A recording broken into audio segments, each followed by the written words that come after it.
Number 1 ଏହି ତାରିଖରେ ମିଳିବ ସୁଭଦ୍ରା ଟଙ୍କା। ସରକାର କଲେ ତାରିଖ ଘୋଷଣା।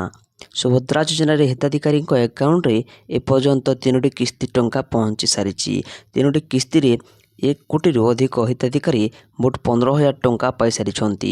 ସୁଭଦ୍ରା ଯୋଜନା ଅଧୀନରେ ଥିବା ସମସ୍ତ ଯୋଗ୍ୟ ହିତାଧିକାରୀଙ୍କ ନିକଟରେ ପହଞ୍ଚିବା ପାଇଁ ସରକାର ନିରନ୍ତର ପ୍ରୟାସ ଚଳାଇଛନ୍ତି।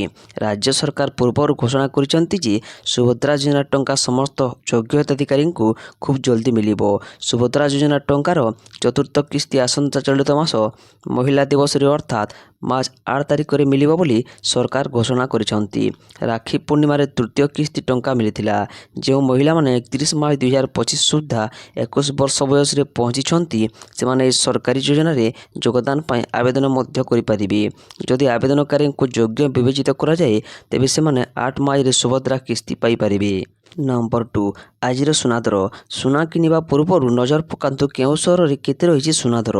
ତେବେ ଯଦି ଆପଣ ଆଜି ସୁନା କିଣିବାକୁ ଚାହୁଁଛନ୍ତି ବା ଯୋଜନା କରିଛନ୍ତି ତେବେ ପ୍ରଥମେ ଜାଣିନିଅନ୍ତୁ ଆଜିର ସୁନା ଦର। ଆଜି ଭାରତୀୟ ବଜାରରେ 24 କ୍ୟାରେଟର ସୁନା 1,70,020 ଟଙ୍କା ରହିଛି। ସେହିପରି 22 କ୍ୟାରେଟର ସୁନା ଦର 1,55,850 ଟଙ୍କା ଛୁଇଁଛି। ସେହିପରି ରାଜଧାନୀ ଭୁବନେଶ୍ୱରରେ 24 କ୍ୟାରେଟର ସୁନାର ମୂଲ୍ୟ 10 ଗ୍ରାମ ପିଛା 1,70,020 ଟଙ୍କା ରହିଥିବା ବେଳେ 22 କ୍ୟାରେଟର ସୁନାର ମୂଲ୍ୟ 1,55,850 ଟଙ୍କା ପହଞ୍ଚିଛି। ସେହିପରି ମୁମ୍ବାଇରେ 24 କ୍ୟାରେଟର ମୂଲ୍ୟ 1,70,020 ଟଙ୍କା ଓ 22 କ୍ୟାରେଟର ଦର 1,55,800 ଟଙ୍କା ରହିଛି। ଅନ୍ୟପଟେ ରୂପାର ମୂଲ୍ୟ କିଲୋ ପିଛା 2,95,000 ଟଙ୍କା ହୋଇଛି। ନମ୍ବର 3 ବିକଶିତ ଓଡ଼ିଶା ଗଠନର ନୂତନ ଅଧ୍ୟାୟ। 3,275 କୋଟି ଟଙ୍କାର ଅଧିକ ପ୍ରକଳ୍ପର ଉଦ୍ଘାଟନ ଓ ଭିତ୍ତିପ୍ରସ୍ତର ସ୍ଥାପନ। ଆଜି ଏକ ଦିବସୀୟ ଓଡ଼ିଶା ଗସ୍ତରେ ଆସି ବିଭିନ୍ନ କାର୍ଯ୍ୟକ୍ରମରେ ଯୋଗ ଦେଇଛନ୍ତି କେନ୍ଦ୍ର ଗୃହ ଏବଂ ସମବାୟ ମନ୍ତ୍ରୀ ଅମିତ ଶାହା। ଭୁବନେଶ୍ୱରରେ ୟୁନିଟ୍ 3 ସ୍ଥିତ ଇଟ୍କୋ ପ୍ରଦର୍ଶନୀ ପଡ଼ିଆରେ ସମବାୟ କ୍ଷେତ୍ର ଏବଂ ଜାତୀୟ ସୁରକ୍ଷା ସହିତ ଜଡ଼ିତ ଅନେକ ଗୁରୁତ୍ୱପୂର୍ଣ୍ଣ ଉପକ୍ରମର ଶୁଭାରମ୍ଭ କରିଛନ୍ତି ଶ୍ରୀ ଶାହା। ନମ୍ବର 4 ଭିତ୍ତିଭୂମି ନିର୍ମାଣ କ୍ଷେତ୍ରରେ ମୂଲ୍ୟ ନିର୍ଦ୍ଧାରଣ ପ୍ରକ୍ରିୟା ଶୀଘ୍ର ସମାପ୍ତ ଉପରେ ଗୁରୁତ୍ୱ। ପୂର୍ତ୍ତମନ୍ତ୍ରୀ ପୃଥ୍ୱୀରାଜ ହରିଚନ୍ଦନ। ପୂର୍ତ୍ତମନ୍ତ୍ରୀ ପୃଥ୍ୱୀରାଜ ହରିଚନ୍ଦନଙ୍କ ଅଧ୍ୟକ୍ଷତାରେ ନିର୍ମାଣ ସାମଗ୍ରୀର ମୂଲ୍ୟ ନିର୍ଦ୍ଧାରଣ ନେଇ ଏକ ସମୀକ୍ଷା ବୈଠକ ଅନୁଷ୍ଠିତ ହୋଇଯାଇଛି।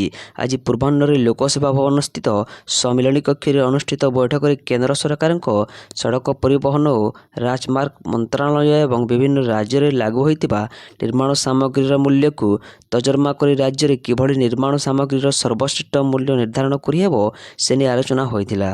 ନମ୍ବର 5 ଗୋ ହୋମଷ୍ଟେ ପୋର୍ଟାଲର ଶୁଭାରମ୍ଭ କଲେ ଉପମୁଖ୍ୟମନ୍ତ୍ରୀ ପ୍ରଭାତୀ ପରିଡ଼ା।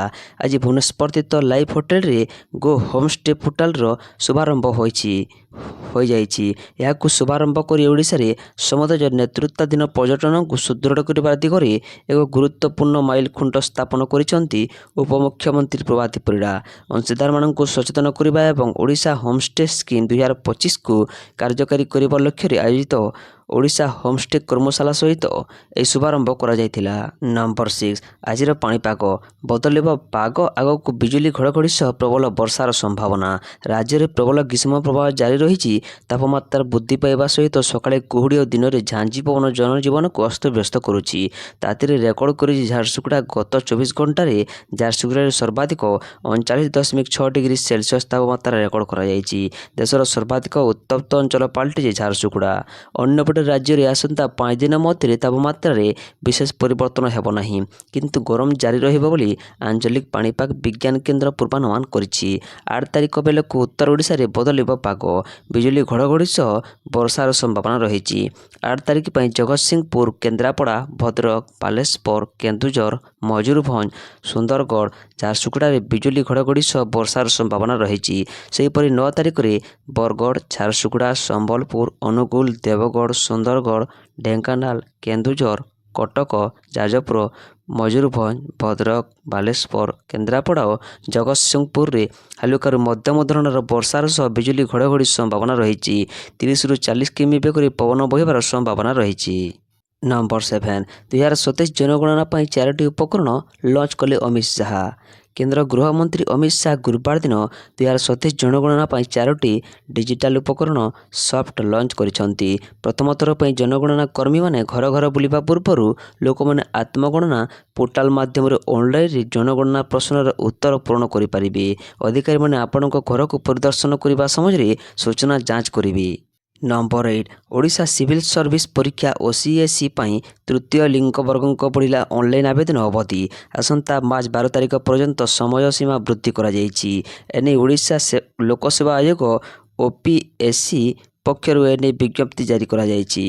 OPSC ପକ୍ଷରୁ ଇତିମଧ୍ୟରେ 2 ଥର ଆବେଦନ ସମୟ ସୀମା ବୃଦ୍ଧି କରିସାରିଲାଣି। ଏହାପରେ ଆଉ କୌଣସି ପରିସ୍ଥିତିରେ ଆବେଦନ ପାଇଁ ସମୟ ସୀମା ବୃଦ୍ଧି କରାଯିବ ନାହିଁ ବୋଲି OPSC ପକ୍ଷରୁ ସ୍ପଷ୍ଟ କରାଯାଇଛି।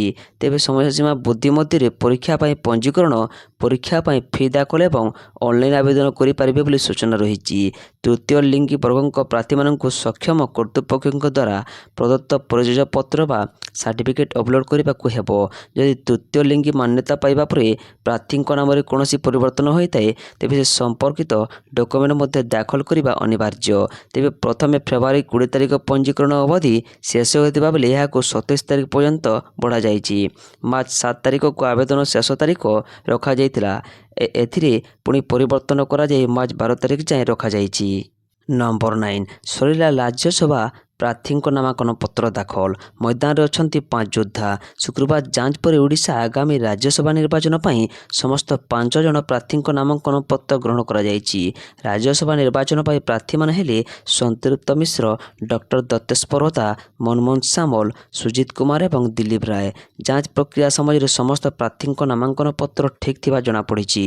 ବିଜୁ ଜନତା ଦଳ ବିଜେଡି ତୃତୀୟ ସୁରକ୍ଷିତ ଆସନ ପାଇଁ ସନ୍ତୃପ୍ତ ମିଶ୍ରଙ୍କ ପ୍ରାର୍ଥୀ କରିଥିବା ବେଳେ ଆଞ୍ଚଳିକ ଦଳ ଓଡ଼ିଶାରୁ ଗୁରୁତ୍ୱପୂର୍ଣ୍ଣ ଚତୁର୍ଥ ରାଜ୍ୟସଭା ଆସନ ପାଇଁ ଡକ୍ଟର ଦତ୍ତେଶ ପରତାଙ୍କୁ ମନୋନୀତ କରିଛି। କଂଗ୍ରେସ ହତାଙ୍କୁ ସମର୍ଥନ ଜଣାଇଛନ୍ତି।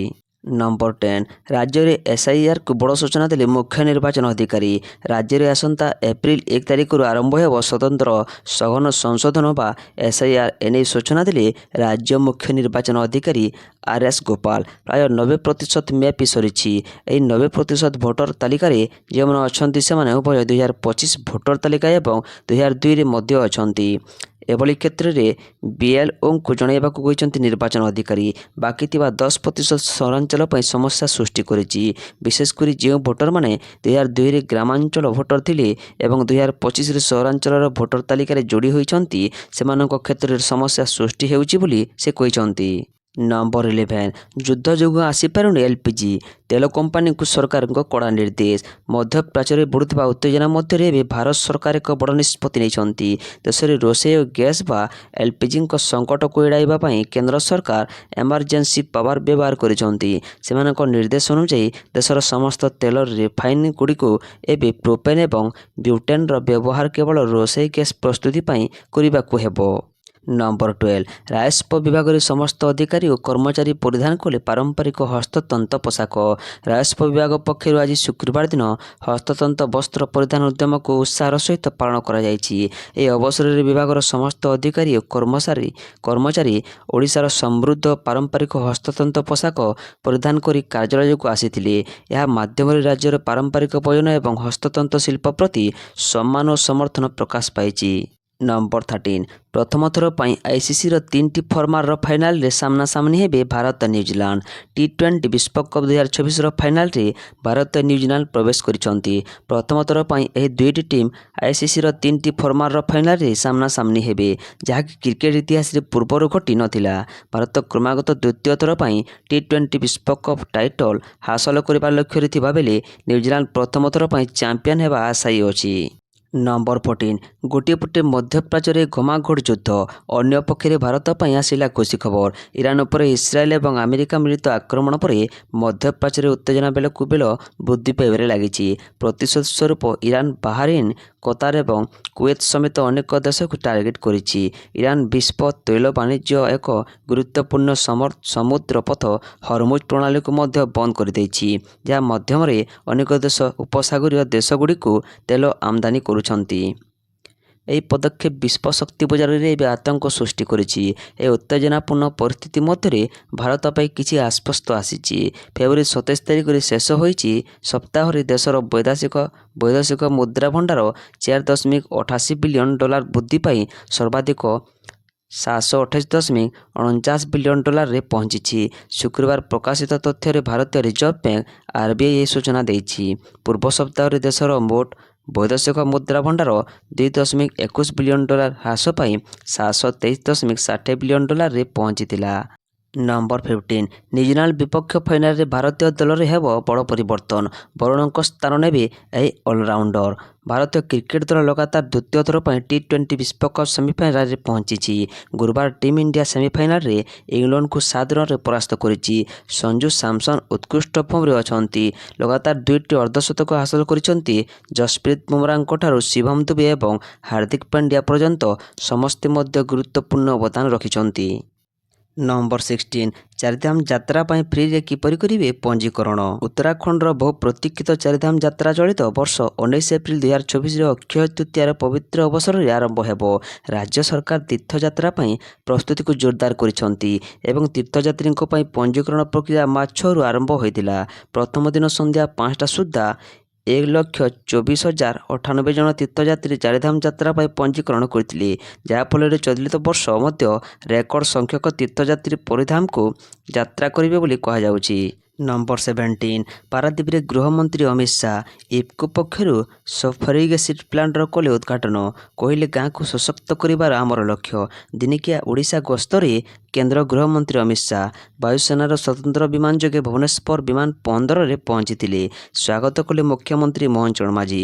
ମୁଖ୍ୟମନ୍ତ୍ରୀଙ୍କ ସହ ଉପମୁଖ୍ୟମନ୍ତ୍ରୀ, ସାଂସଦ ଓ ବିଧାୟକ ବିମାନ ବନ୍ଦରରେ ଗୃହମନ୍ତ୍ରୀଙ୍କୁ ସ୍ୱାଗତ କରିଛନ୍ତି। ସେଠାରେ ସ୍ୱତନ୍ତ୍ର ହେଲିକପ୍ଟର ଯୋଗେ କଟକ ମୁଣ୍ଡଳୀରେ ପହଞ୍ଚିଛନ୍ତି। ସିଆଇଏସ୍ଏଫର ପ୍ରତିଷ୍ଠା ଦିବସରେ ସାମିଲ ହୋଇଛନ୍ତି। ନମ୍ବର 18 ଉଭେଇଗଲା ବସନ୍ତ, ମାର୍ଚ୍ଚ ମାସରୁ ଅସହ୍ୟ ହେଲାଣି ଗରମ, ରେକର୍ଡ ଭାଙ୍ଗିଲା ବିଭିନ୍ନ ସହର ତାପମାତ୍ରା। ମେ ମାସ ଆରମ୍ଭରେ ତାତି ବଢ଼ିବାରେ ଲାଗିଛି। କିଛି ଦିନ ହେଲା ରାଜ୍ୟର ଦିନର ତାପମାତ୍ରା ବଢ଼ିବାରେ ଲାଗିଛି। ଗତକାଲି ଝାରସୁଗୁଡ଼ା ସହର ଦେଶର ସବୁଠୁ ତତଲା ସହର ପାଲଟିଛି। ସେପଟେ ପାଣିପାଗ ବିଭାଗର ଆକଳନ ଘୂର୍ଣ୍ଣିବଳୟର ପ୍ରଭାବରେ କେତେକ ଜିଲ୍ଲାରେ 8ରୁ 9 ତାରିଖରେ ଘଡ଼ଘଡ଼ି ସହ ବର୍ଷା ଯୋଗୁଁ ତାପମାତ୍ରା ସାମାନ୍ୟ କମିପାରେ। ନମ୍ବର 19 କର୍ଣ୍ଣାଟକରେ ପିଲାଙ୍କ ପାଇଁ ବନ୍ଦ ହେବ ସୋସିଆଲ ମିଡ଼ିଆ। 16 ବର୍ଷ ବୟସରୁ କମ୍ ବୟସର ପିଲାଙ୍କ ପାଇଁ ଲାଗିବ କଟକଣା। ସୋସିଆଲ ମିଡ଼ିଆର ବହୁଳ ବ୍ୟବହାର ପିଲା ମଧ୍ୟରେ ଦେଖିବାକୁ ମିଳିଛି, ଯାହାକୁ ନେଇ ବିଭିନ୍ନ ଦେଶ କଟକଣା ମଧ୍ୟ ଲଗାଇଛନ୍ତି। ଏହାର ଭିତରେ ଭାରତର ପ୍ରଦେଶ ରାଜ୍ୟ ଭାବେ କର୍ଣ୍ଣାଟକ 16 ବର୍ଷକୁ ସାନ ପିଲାଙ୍କ ସୋସିଆଲ ମିଡ଼ିଆ ବ୍ୟବହାର ଉପରେ କଟକଣା ଲଗାଇବାକୁ ଯାଉଛି। ବିଧାନସଭାରେ ବଜେଟ୍ ଭାଷଣରେ ଏନେଇ ଘୋଷଣା କରିଛନ୍ତି ମୁଖ୍ୟମନ୍ତ୍ରୀ ସିଦ୍ଧରମୈୟା। ବେଙ୍ଗାଲୁରୁର ପରି ଆଇଟି ସହର ଥିବା ରାଜ୍ୟରେ ସୋସିଆଲ ମିଡ଼ିଆ ଉପରେ ଲାଗିବ କଟକଣା। ବଜେଟ୍ ଭାଷଣରେ ଏନେଇ ବଡ଼ ଘୋଷଣା କରିଛନ୍ତି ମୁଖ୍ୟମନ୍ତ୍ରୀ ସିଦ୍ଧରମୈୟା। ରାଜ୍ୟରେ 16 ବର୍ଷକୁ କମ୍ ପିଲାଙ୍କ ସୋସିଆଲ ମିଡ଼ିଆ ବ୍ୟବହାର ଉପରେ କଟକଣା ଲାଗିବ। ଏଥିପାଇଁ ସରକାରୀ ସ୍ତରରେ ପ୍ରସ୍ତୁତି ଆରମ୍ଭ ହୋଇଛି। ବିଧାନସଭାରେ ବଜେଟ୍ ଉପସ୍ଥାପନା କରି ମୁଖ୍ୟମନ୍ତ୍ରୀ ସିଦ୍ଧରମୈୟା କହିଛନ୍ତି, ଏପରି କରିବାରେ ସେ ଦେଶର ପ୍ରଥମ ମୁଖ୍ୟମନ୍ତ୍ରୀ ହୋଇଛନ୍ତି। ପିଲାଙ୍କ ଉପରେ ମୋବାଇଲ ବ୍ୟବହାର କୁପ୍ରଭାବକୁ ରୋକିବା ଉଦ୍ଦେଶ୍ୟରେ ଏହି ନିଷ୍ପତ୍ତି ନିଆଯାଇଛି।